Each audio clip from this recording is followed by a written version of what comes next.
Muling bumuhos ang ulan sa lansangan, muling nagising ang takot sa tahanan. Tubig ang umakyat, luha ang bumababa, at ang tanong ng bayan, saan na ang pag-asa? Hey! Saan na ang pag-asa?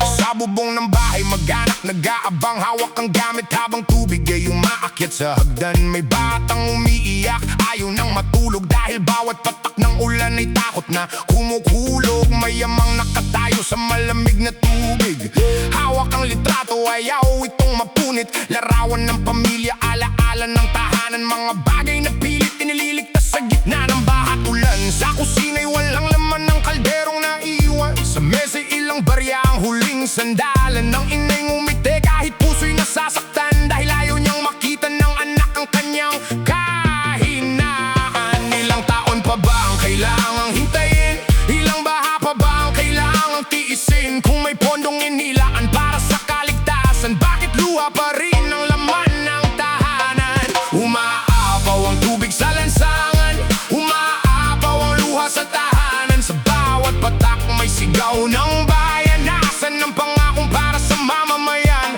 Ilang bahay pa ang kailangang malunod, ilang pangarap pa ang kailangang maubos. Kung ang pondo'y para sa bawat Pilipino, bakit ang mahirap ang laging sumusuko? Umaapaw, umaapaw, hindi na kayang lunurin ang sigaw. Umaapaw, umaapaw, katotohanan ng hahabol sa bawat araw. May kontratang makapal, may halagang milyon, may pirma sa papel, may pangakong proteksyon, may proyekto sa plano, may litrato sa harapan. Pero pagdating ng bagyo, nasaan ang katibayan ng bawat pisong nawawala sa kaban? May katumbas na gamot sa isang nangangailangan, may baon ng bata, may pagkain sa hapag, may pamilyang umaasa sa tulong na dapat. Kung may kamay na kumuha sa kaban ng bayan, huwag sanang makalimot, may batas na aasahan. Hindi pangalan ng dapat maging panangga, kundi katotohanan ng dapat mangibabaw sa bansa. Hindi kami humihingi ng kayamanan, hindi namin hinihingi ang espesyal na pangalan. Ang gusto lang namin sa bawat tahanan, isang gabing payapa, walang pangambang baha at ulan. Umaapaw ang tubig sa lansangan, umaapaw ang luha sa tahanan. Sa bawat patak may sigaw ng bayan, nasan ang pangakong para sa mamamayan? Ilang bahay pa ang kailangang malunod, ilang pangarap pa ang kailangang maubos. Kung ang pondo'y para sa bawat Pilipino, bakit ang mahirap ang laging sumusuko? Umaapaw, umaapaw, hindi na kayang lunurin ang sigaw. Umaapaw, umaapaw, katotohanan ng hahabol sa bawat araw. Anak, huwag kang matakot, lilipas din ang ulan.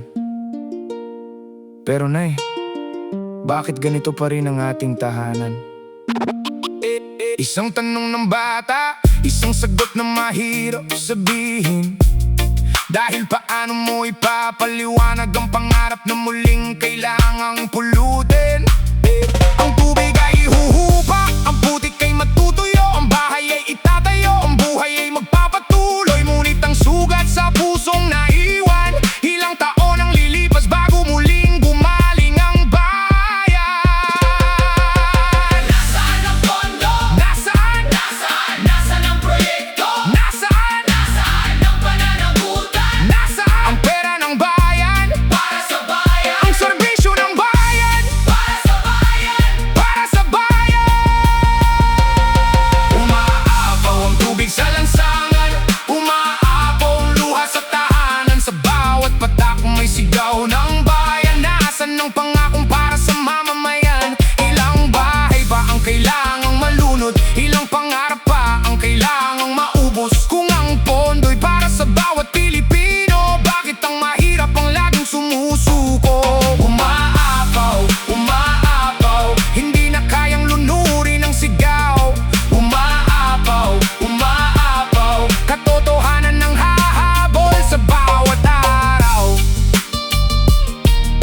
humupa ang ulan, may putik na kailangang lihisin. Kapag sumikat ang araw, may tahanang kailangang itayo. Pero sa bawat pamilang ng walan, may kwentong hindi dapat kalimutan. Dahil ang baha ay maaring humupa, ngunit ang tinig ng bayan